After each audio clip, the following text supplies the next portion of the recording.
What if I told you that loneliness isn't your enemy, but your greatest teacher? Have you ever been surrounded by people, friends, noise, laughter, and still felt completely invisible? You smile, you talk, you exist, but deep inside there's a silence no one else can hear. Marcus Aurelius Son, of the most powerful emperors in history, felt that same silence. He led armies, ruled an empire, wrote philosophy that shaped the world, and yet his greatest battle was never on the battlefield. It was within his own mind. But here's the twist: that loneliness didn't break him. It forged him. He transformed solitude into strength. He once wrote, "Nowhere can man find a quieter or more peaceful retreat than within his own soul." So maybe the question isn't, why am I alone? Maybe it's, what is loneliness trying to teach me? Because loneliness is not a dead end. It's a doorway, a test, a mirror. Stay with me for just a few minutes as we uncover the Stoic method Marcus Aurelius used to conquer loneliness. And perhaps it might change the way you face life forever. Part 1. The Silent Battle of Loneliness. Loneliness, a quiet war that millions fight every day, yet few speak about. You might be surrounded by people, conversations, notifications, and still feel completely unseen. Psychologists call this the crowded room effect, the feeling of being invisible in the middle of everything. And studies show that over 60% of young adults report feeling lonely regularly, even while appearing socially active. But here's something even more shocking: loneliness activates the same area of the brain as physical pain. Your mind treats social disconnection as injury. So if you've ever said it hurts to be alone, your brain agrees. Take a slow breath with me. Inhale, hold, exhale. That simple breath is your first step back to yourself. Even the most powerful men in history weren't immune to loneliness. Marcus Aurelius, emperor of Rome, ruler of millions, commander of armies, still felt isolated. At the peak of his power, he wrote a sentence that exposes his humanity. "Nowhere can man find a quieter or more peaceful retreat than within his own soul." He didn't write that during peace, but during war, plague, betrayal, and pressure. He led armies, but his greatest battle was internal. He was not just a leader, he was a lonely soul searching for clarity. Say it softly with me. Loneliness is not the absence of people. It is the absence of connection within myself. Most people run from loneliness. We scroll, we binge watch, we surround ourselves with noise. But Stoicism teaches the opposite: don't escape it, understand it. Loneliness is not your enemy. It is a signal, a message, a compass pointing to the parts of your soul that need attention. Let's take another breath. Inhale, exhale. Feel the space inside you. That is where strength begins. Seneca once said, "To be everywhere is to be nowhere." Today we are connected to everything but attached to nothing. Distraction is easy, but meaning is rare. The more noise we consume, the more silence we feel inside. Marcus Aurelius spent long periods of isolation during the Antonine Plague, losing friends, fighting wars, carrying an empire that was tearing apart. And yet this was when he began writing Meditations. Not for fame, not for history, but as a conversation with his own soul. That journal saved him. Modern science agrees. Studies show that journaling reduces symptoms of depression and anxiety by up to 40%, because once your thoughts find words, your loneliness finds a listener. Say it with me: I face my thoughts. I don't run from them. Loneliness cannot be defeated by others. It can only be transformed by the strength you build alone. That is the Stoic shift from victim to student, from isolation to clarity, from fear to growth. Let this echo inside you. Loneliness is not punishment, it is preparation. Take one last breath with me. Inhale, exhale. This silence is not emptiness. It is space to rebuild, space to rewrite the story of who you are becoming. Because loneliness is not a dead end. It's a doorway. It asks only one question: who are you when no one else is watching? Epictetus said, if you want to be unstoppable, stop asking for permission. Maybe loneliness isn't pushing you down. Maybe it's calling you to rise. This is not the end of your story. It may be the beginning of your strength. And if you've made it this far, then get ready. Because in part 2, Marcus Aurelius will teach you the exact tools he used to turn loneliness into power tools you can use tonight. So stay with me. The journey has only begun. Part 2, Practical Stoic Tools. If loneliness is a silent battle, then comfort is not enough. We need tools. Tools that help us face loneliness, not run from it. The ancient Stoics didn't believe in escape. They believed in training the mind to endure what feels heavy. Marcus Aurelius, Epictetus, and Seneca all faced isolation, betrayal, and fear, yet they emerged stronger because they practiced certain disciplines. And today we bring those disciplines to you. Say it softly with me, I am not escaping. I am seeking clarity. Let's take a breath together. Inhale, hold it, and exhale slowly. Now listen closely. What I'm about to share isn't theory. These are real tools Marcus Aurelius used. Tools that you can apply tonight to turn loneliness into strength. The first tool is called negative visualization. It may sound unusual, but it's one of the most powerful mental exercises ever recorded. For 1 minute, imagine losing something you value: your health, your sight, a friend, your home. Not to create fear, but to create awareness. Seneca said he suffers more than necessary who suffers before it is necessary. And psychologists today call this reverse visualization, a method proven to increase emotional resilience by up to 30%. When you imagine losing what you have, gratitude begins to take its place. Loneliness starts to transform into presence. Let's reset. Take another breath and repeat, I have more than I realize. The second tool the Stoics used is journaling. Marcus Aurelius never intended meditations to be read by the world. It was written solely to heal himself, to guide his own thoughts when no one else was there. Today, studies show journaling can reduce anxiety and depression by up to 40% because writing turns chaos into clarity. When thoughts remain trapped in your mind, they grow louder. But when you write them down, they lose power. Marcus didn't write for an audience.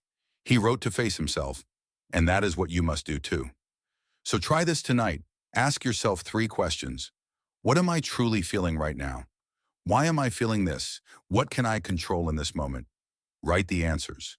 Let your thoughts speak. That is how healing begins. The Stoics believed the mind is like a wild horse. Without direction, it runs you. With journaling, you take the reins.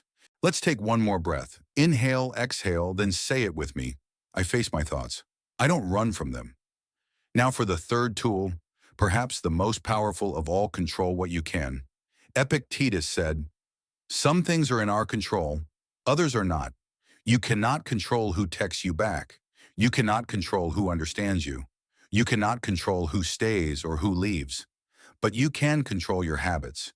You can control your discipline. You can control the person you are becoming. That is the Stoic shift from victim to creator. Modern neuroscience agrees. Dr. Andrew Huberman found that when you take even the smallest action, your brain releases dopamine, reducing anxiety and increasing motivation. Action heals anxiety.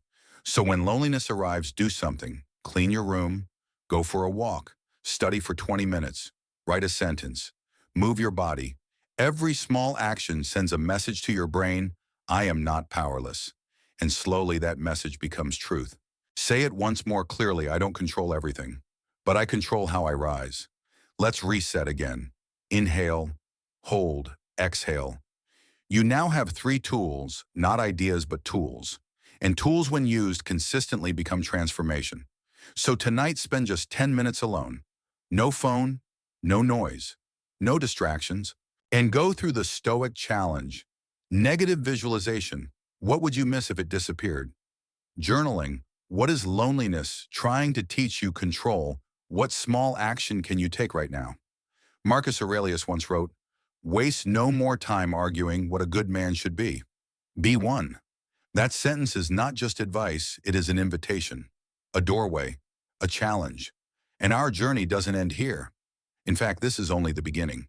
Because in the next chapter, you will discover how loneliness can evolve into power, how solitude can become strength, and how the quietest moments of your life may be the ones that shape you the most. So stay with me, because part 3 is where transformation truly begins. Part 3, the shift from lonely to powerful. You've just learned the tools, now comes the transformation, the shift from lonely to powerful. Because loneliness is not the end of your story. It might just be the beginning. But for that to be true, something must change inside you. A spark, a realization. Marcus Aurelius wasn't simply alone.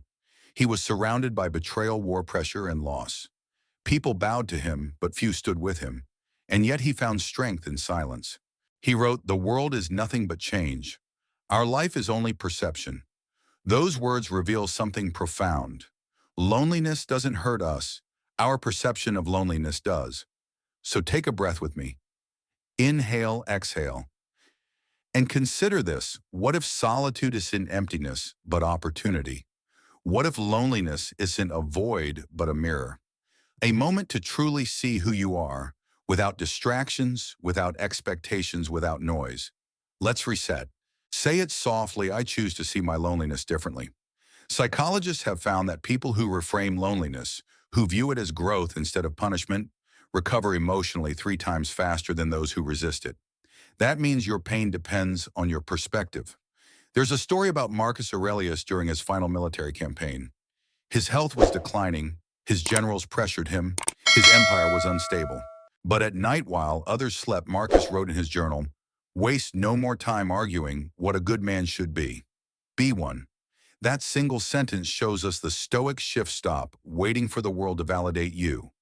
Start shaping yourself right now. Let's pause. Feel your heartbeat. Let the silence be your teacher. Because here's the truth, loneliness doesn't mean you're lost. It means this chapter is yours to write. When nothing distracts you, your values become visible. When no one is around to impress, you meet the real you. A study from Duke University revealed something powerful. People who spend just 5 minutes in intentional solitude each day show higher levels of self-awareness and emotional control after 3 weeks. Just 5 minutes. Not isolation, intentional solitude. There's a difference. Isolation happens to you. Solitude is chosen. Marcus chose it. So can you. Say it with me now. I am not lonely. I am becoming. Let's take a breath. Reset. Because I want to share something very important.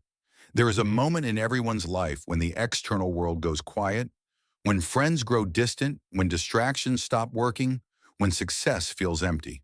That moment can crush you or it can shape you. It all depends on how you answer one question. Who am I when no one is watching? Epictetus, the slave-turned-philosopher, said, if you want to be unstoppable, stop asking for permission. And maybe that is what loneliness is trying to teach you. To stop waiting, to stop comparing, to stop chasing validation, and to finally step into your own strength. Let's reset again. Inhale, exhale, feel that silence. That is not weakness. That is potential. Because in this moment, without noise, without expectation, you are completely free to rebuild. Free to choose purpose over approval. Free to train your mind instead of feeding your fears.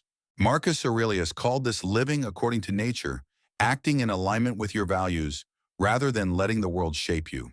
He believed that the human spirit is like iron. It is strengthened by pressure and weakened by comfort. So perhaps your loneliness is not a void to escape, but a forge to grow in, a fire that refines you, a threshold between who you were and who you could become. Say it with me. My loneliness is not my prison, it is my training ground. Let that sentence echo inside you. We are not finished yet. In fact, this transformation is just beginning. Because in the next part, you will learn how to apply Stoicism in real life, not just in theory, but in practice tonight. So stay with me. The journey continues.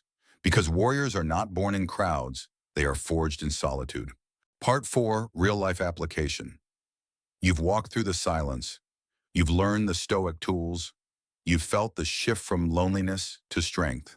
But now comes the real test. Can you apply it in real life? Can theory become practice? Can pain become progress? Marcus Aurelius believed that philosophy meant nothing if it didn't change the way we live. He wrote, "Do not act as if you had 10,000 years to live. The time is now." So let's begin right now, not tomorrow, not someday, not when you feel ready. The Stoics didn't wait for motivation. They acted with clarity even when they felt pain. Take a slow breath with me. Inhale, exhale. This is where change begins. Let me give you a simple Stoic routine, one you can practice tonight. Just 10 minutes. No phone, no noise, no expectations. Try it. Minute 12. Silence. Sit. Breathe. Let your thoughts land. No judgment, just awareness. Minute 34, negative visualization. Ask yourself, what would I miss if it disappeared tomorrow? Let gratitude appear naturally. Minute 57, journaling. Write answers to 3 questions. What am I truly feeling? Why am I feeling it? What can I control in this moment? Minute 8:10, Stoic action. Take one small step. Clean your desk. Write 1 page. Stretch. Walk. Action. Not perfection is victory, because loneliness loses power the moment you move through it. As Dr. Andrew Huberman says, action is the antidote to anxiety. Your brain doesn't need certainty, it needs direction. Say it softly with me, I don't need to know everything, I just need to begin. Now let's reset, inhale, exhale, because here comes something important. There's a difference between isolation and solitude. Isolation happens to you. Solitude is chosen. When you choose solitude, even for just 5 minutes, you reclaim power. You step out of survival mode and into creation mode. Remember this, you don't need a perfect life. You need a stronger mind. That's what Marcus built during war. That's what Epictetus built during slavery. And that's what you can build now in your room with a pen, with a breath, with 10 minutes of courage. Let me give you one more tool straight from Marcus Aurelius. He called it the view from above. It's a Stoic visualization where you imagine rising above your life, above your city, above the earth, and looking down from space. Suddenly, the things that suffocate you feel smaller. The problems that blur your vision become clearer. Your loneliness turns into perspective. Say it with me, I am not trapped. I am transforming. Take one final breath right here. Inhale, exhale. You are not behind. You are not broken. You are being refined. And if you have come this far, you are already stronger than you think. Loneliness didn't defeat you, it led you here. But our journey isn't finished. Because in part 5, you'll discover the final step, how to carry this mindset into the world, how to connect with others without losing yourself, and how Stoicism can help you build not just strength, but meaningful relationships and purpose. Stay with me, the final chapter awaits, and this is where your story truly begins. If this message found you at the right time, don't let it end here. Comment just one word, rising. Because loneliness is not our ending, it's the process of rising. Save this video, watch it again when you feel alone. Share it with someone quietly struggling. Subscribe to Making Life Better, a channel dedicated to building inner strength every single week. Because as Marcus Aurelius said, the soul becomes dyed with the color of its thoughts. So let's choose the right color. Not alone, but together.